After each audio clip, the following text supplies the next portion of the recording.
Hello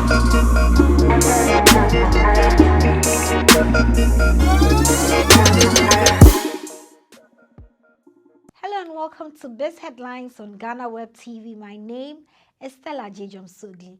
Now, to our very first story for today, the Chamber of Petroleum Consumers has predicted that fuel prices will remain unchanged in the first pricing window of October. According to the Executive Secretary of COPEC, Nkommo Wo Ho, the relatively stable CD over the past 2 weeks was a contributing factor for the no price change.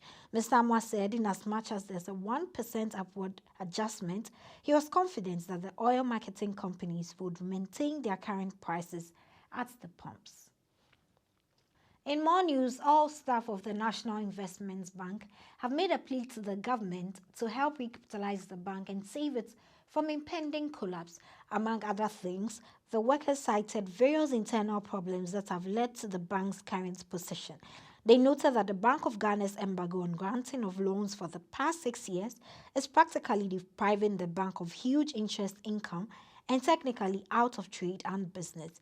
Quote, secondly, a chunk of non-performing loans totaling over 2.1 billion granted to companies and individuals to execute Government of Ghana projects. These companies and individuals have executed the projects, raised interim payment certificates, and are yet to be paid by the government. Thirdly, the bank's investment in Government of Ghana bonds of 857,000 Ghana cedis held up and affected by the domestic debt exchange program is also not helping matters. End quote, part of the statement read. One of the stories that made headlines this week was reports that the government had defaulted in the payment of pension contributions for public sector workers for the period between October 2022 and May 2023. The report said the government has failed to honor its obligations to settle the 13% Tier 1 and the 5% Tier 2 pension contributions of the public sector employees for the period. Even though some payments were made in March 2023, the amount was just to cover up to September 2022. The government had, however, defaulted the payments for almost 8 months. In more news, after several calls by the minority in Parliament for the resignation of the Bank of Ghana governor, the governor, after a demonstration staged on October 3 by the minority caucus, said he will not resign. In an interview with the international business website Central Banking, Dr. Addison stated that he has no intention of stepping down and characterized the NDC's protest as completely unnecessary. He's quoted as saying, quote, the minority in Parliament have many channels to channel their grievances in civilized societies, not through demonstrations in the streets as hooligans, end quote. Moving on to other stories, an engineering consulting firm in Ghana, on October 5, 2023, presented a feasibility studies report to the Ministry of Transport on the construction of a new airport. The airports are expected to be situated either in the central or western regions or in between the two regions in Ghana. The project forms part of efforts by government to improve air connectivity across the regions, as well as boost trade and tourism. According to the Chief Executive Officer of Aye, Engineer Leslie Alex Aye, the proposed airport will be constructed in 3 phases with a 3,400 meters runway.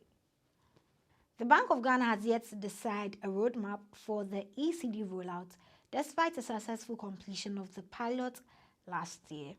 Now, this was revealed by the head of FinTech and Innovation at the Bank of Ghana, Kwame Opong. The uncertainty surrounding official introduction of the digital currency, he explains, is due to the current economic conditions in the country, marked by high inflation, rising debt stock, and a rising cost of living.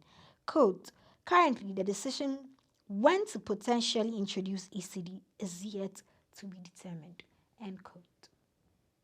This week, Tor was back in the news as some staff alleged that there are fresh attempts by the management of the refinery to hand over the company to a group named Torrentco Asset Management.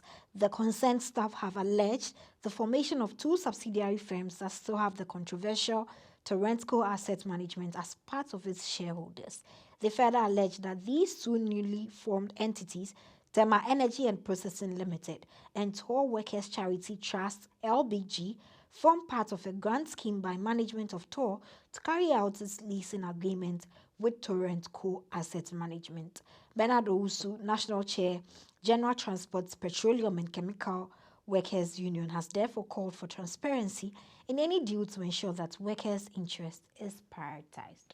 News just coming in indicates that the International Monetary Fund and Ghana's officials have been able to secure a staff-level agreement for the first review of the $3 billion IMF bailout. You can follow us for more news updates on www.ghanaweb.com.